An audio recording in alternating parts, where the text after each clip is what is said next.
उदयनराजे आज अमित शहा यांना भेटण्याची शक्यता आहे। उदयनराजे बुधवारी रात्रीपासून नवी दिल्लीमध्ये आहेत।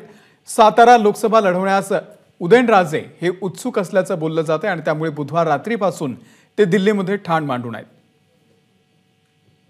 सोमेश कोलगे या संदर्भातले अपडेट देतील। सोमेश, 2 दिवसांपासून त्यांची भेट होणार अमित शहांची अशी चर्चा आहे। आज ही भेट होणार आहे का, काय माहिती आहे?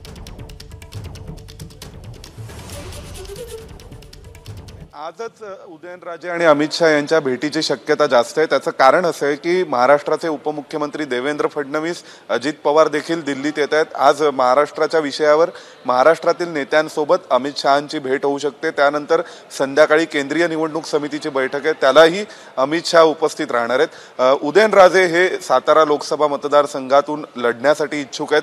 आपल्याला जी माहिती मिळते त्यानुसार राष्ट्रवादी काँग्रेसनी सातारा लोकसभा मतदारसंघावर दावा केलाय, कारण माडा हा मतदारसंघ भाजपने घेतलाय। त्यामुळे मग सातारा लोकसभा मतदारसंघातून उमेदवार होण्याची इच्छा असलेले उदयनराजे हे जर ती जागा राष्ट्रवादी काँग्रेसकडे गेली तर ते घड्याळावर आणि राष्ट्रवादी काँग्रेसच्या चिन्हावर त्यांच्या तिकिटावर लढायला तयार नाहीयेत।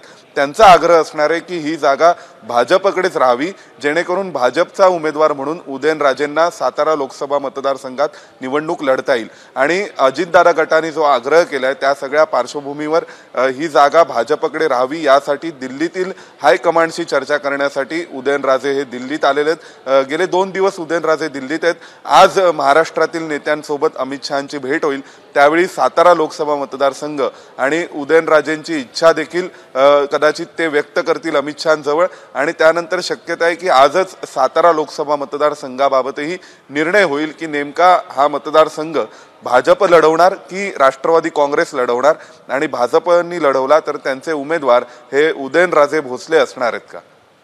निश्चित या संदर्भातले अपडेट आम्ही तुमच्याकडून घेत राहू। तुर्तास धन्यवाद सोमेश या माहितीबद्दल। एबीपी माझा, उघडा डोळे बघा नीट।